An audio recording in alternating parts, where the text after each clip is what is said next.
I want to say thank you to the CCC and TTT. Everyone knows who they are. And many other Torah teachers for your captivated audiences, and for the teachings on calendar, and to the gathering of people for Yahuwah's feast days. Thank you all for your continuous teaching. I've enjoyed many, many hours of your teachings and always look forward to gaining more insight to understanding Scripture, as I enjoy searching things out myself to have a better understanding. We're aware that we may be going into the wilderness as the lurking possibility of power outages and possibility of civil unrest, lockdowns and FEMA camps and other possibilities as well. We may have to leave our comforts and become a nomadic people. That said, I would like to ask a question of everyone who may have insight to this matter. I sincerely want to understand the method of setting up an observation device to know the time of the equinox and to determine the beginning of the year, as I am not as strong as the Hulk. I may be traveling on foot with only my wife, and we're both middle-aged and have both been in severe accidents that have left their conditions in the body. What tools should I carry with me to set up my sundial each day to watch for the equinox, or the approaching of the equinox? I have done quite a bit of research on this, and I am left perplexed as to a simple solution as to accomplishing this seemingly most simple task. I'm sure it must not be complicated, as it would have been something that Abraham, Isaac, and Jacob would have been familiar with in their day, as well as what Yahuwah must have given Moses. I heard a teaching recently at TTT that the pocket sundial was the simple solution, and I could not find the website to give me the proper information to accomplish this. All the sites that I come to have quite complicated methods for doing this. As one popular site requires marking a shadow for each solstice. I need to correct that. And dividing the angle between the shadows of the summer solstice and winter solstice, and then the dividing point would give me the mark for the day of the equinox. So then waiting for the shadow to hit the mark directly in the middle. The other is to set up a sundial in my yard. It seems like a good idea, though rather complicated and not useful when I travel. Anyway, I am hopeful of any support that you can give on this matter, as I am perplexed over this seemingly simple matter. I am certainly hopeful that we have come out of Babylon. Please refrain from leading to any information that comes from military, government, or religious entities for determining our precious jewels of calendar, as I am certainly hopeful. Also, anyone teaching this equinox observance, I call you to remembrance of this scripture, Leviticus 5:1. And if a soul sin, and hears the voice of swearing, and is a witness whether he hath seen or known of it, if he does not utter it, then he shall bear his iniquity. So, if anyone knows, and to bear witness of the truth, where are the instructions of how to observe this sign you proclaim? Thank you for any information you can supply. I will leave my email in the description of this video and also in the comments, as I am eager to get proper response and understanding for anyone that has the information needed. And then I have done some of my own studies, and here's what I come to: the hypocrisy of equinox New Year observance by the use of a sundial. So hypocrisy, 12th century, the sin of pretending to virtue or goodness, an imitation of a person's speech and gestures, okay, acting on the stage, pretense, metaphorically, hypocrisy, to play a part, pretend. Okay, after hearing many teachings and arguments about the equinox new year and the Tekufa, beginning of the year, pointing to the equinox as the sign, I come to nothing but greater confusion. I have searched numerous websites and videos for instructions on both how to observe the equinox and how to set up a sundial to observe this great sign. Many teachings on this also, by multitudes of calendar teachers, that so many claim to be the sign given by the Creator at creation and to Moses. I would like to demonstrate to you the hypocrisy of these teachings. The sundial parts. Okay, there's a shaft that rises through the middle of the sundial, and some of them have a triangular shaped vertical part on it, and that upper part that slants would have to be on precisely the degree that would bring you, it would line up with the sun, or the sun would not shine on that angle on that day. And the flat part of it would have to be perfectly aligned to the North Star. There's just so many variables in setting up a sundial. You have 3-axis device, and everyone has to be less than a degree of variant on it on 3 different planes. So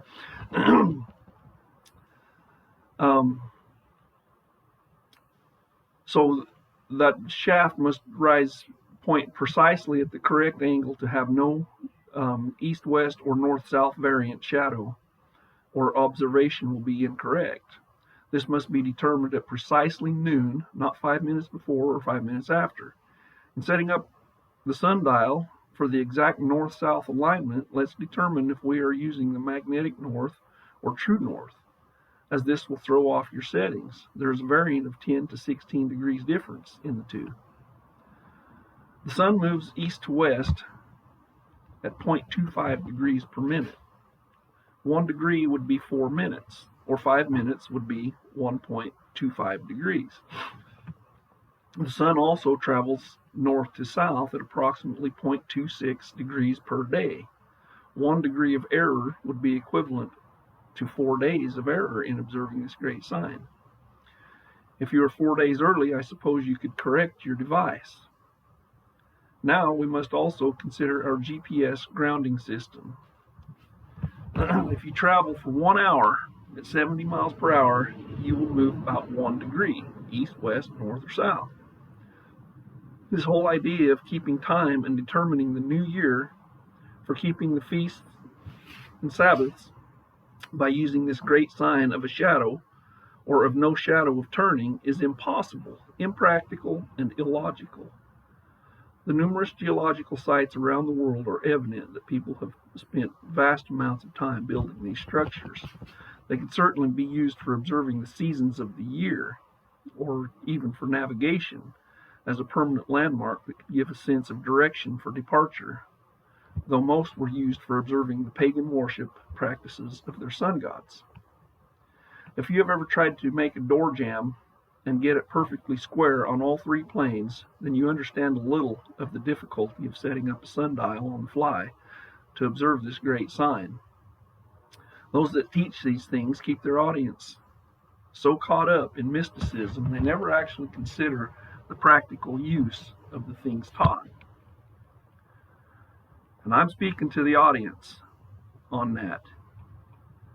If you want to carry portable sundial with a compass and level in it, you'll be able to reasonably tell the time of day. If you do not know the mathematical process for determining the latitude and longitude of your position on Earth, you have already failed at trying to observe this sign. You have been hoodwinked. Hoodwinked, to blindfold, blind by covering the eyes, figurative sense, blind the mind, mislead, deceive by disguise, or bamboozled, to cheat, trick, swindle, confound, perplex, to make a fool, literally bamboon of. Revelation 2:20, but I have this against you. You tolerate that woman Jezebel, who calls herself a prophetess.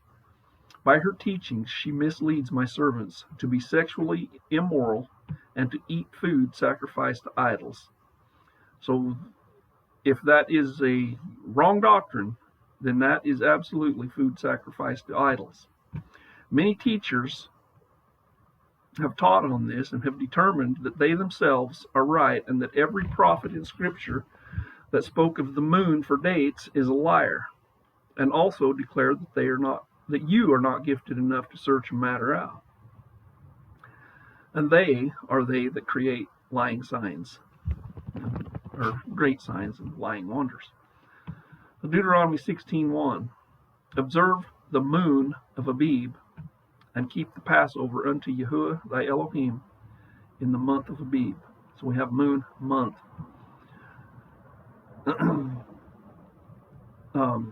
Yahuwah thy Elohim brought thee out of the land of Egypt by night. So a lot of people have taught that this H2320 is month and never moon. I simply disagree with you. The multitude of uses, 283 times it's used for dates in the Old Testament. Kaseh is the full moon, and Chag is a festival gathering feast, pilgrim feast. Pilgrim feast is the traveling feast. 3 times in a year shall all of Israel gather before Yahuwah. And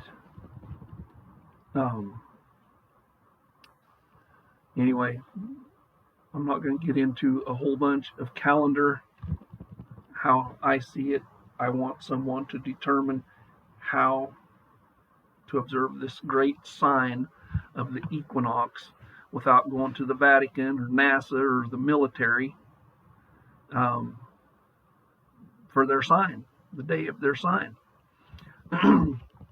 Okay, the star Abib rules with the moon one night every year. That star rises with the moon and sets with the moon one night in a year, and the sun is the witness to that sign. This is an observable sign using 3 witnesses of light: the sun, moon, and stars.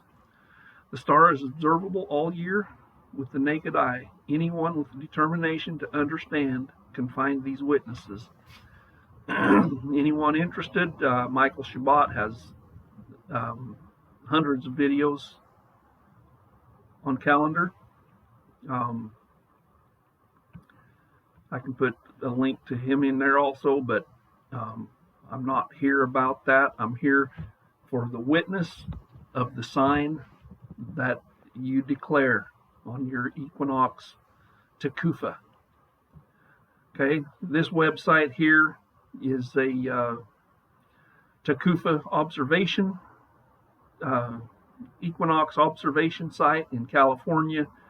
There's a vertical pole bolted down on a rock, and if you stand in the perfect spot and you're there at the perfect time of day, you can see the sunrise, and the pole will divide the light, determining the equinox. Now, I know that was not set up in a day. Someone went up there and done many, many calculations and measurements to set up that sign, to set up that staff, or a pillar, Nimrod pole if you want. Then this is a link from the same website that goes into why they don't believe in other things and how they observe that. But anyway, I'm yet to see anyone that has brought forth the evidence of how to practically set up this sundial